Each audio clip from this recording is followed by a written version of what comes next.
Hello friends, it's high summer here in southern Indiana. We've had some prodigious precipitation and therefore we're getting a lot of mushrooms. It's a great time to be alive. There's a lot of chanterelles popping up. They love a soggy forest floor, a soggy spot, a northern slope, a mossy area, and a hardwood forest. Beautiful egg yolk yellow color and delightfully tasty on the palate. But that's not what I'm here to show you today. So let's move on.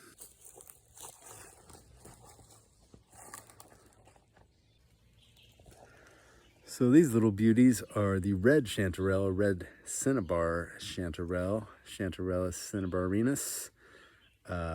They are absolutely delightful, brightly colored, super orangish, reddish pink. They're a little smaller than the regular chanterelles. The largest one would be maybe about a silver dollar on top, maybe a few inches high. But they come up in big groups like they are here. And just like normal chanterelles, they have decurrent false gills. We're not really gills. Like gilled mushroom, you could rub off the gills and the mushroom cap would still be there. But this is part of the mushroom, these kind of false gills. And they run down the stem. They call that decurrent.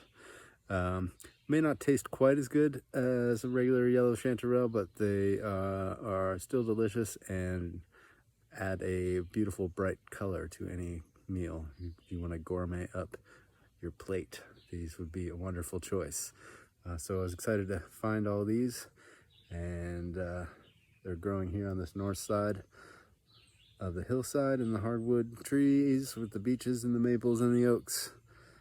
So they really like it here. They're happy and they make me happy. I love to see these ones. They're so bright and wonderful. So now I've got one more thing to show you.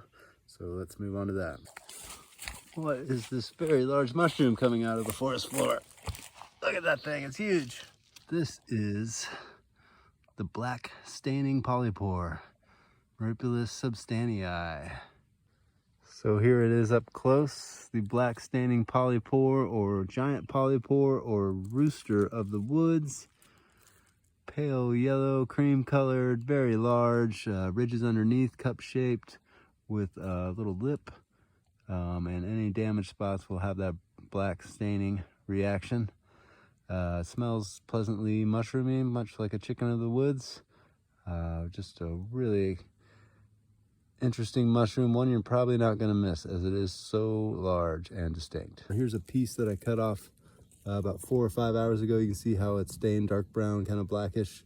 The reaction won't happen immediately, but after like 20-30 minutes of handling it, you will know that you have the black staining polypore.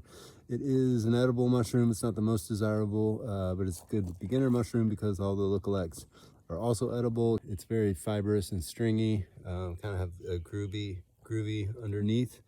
But definitely looking forward to trying this one and really excited to have found it.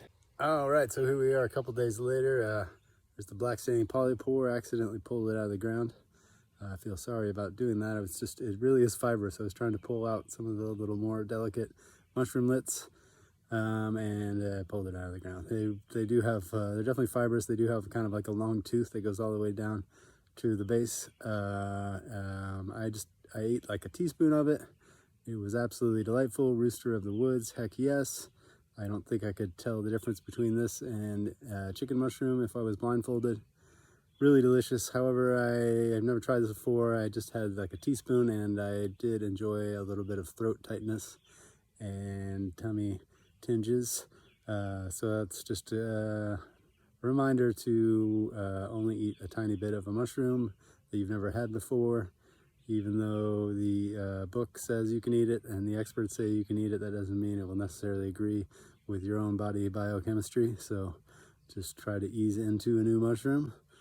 And let's see, the red chanterelle was also pretty good. It did have kind of like a bright note in the aftertaste, not quite sour, not quite bitter. I'm not sure how to describe it, but definitely not as good as the regular yellow golden chanterelle, which is just kind of creamy and delightfully mildly mushroomy. But anyway, I just wanted to give you a follow-up there, and I hope you get a chance to go out and look for some mushrooms. It's a wonderful time to do so. You never know what you might find up in the trees or down at your feet.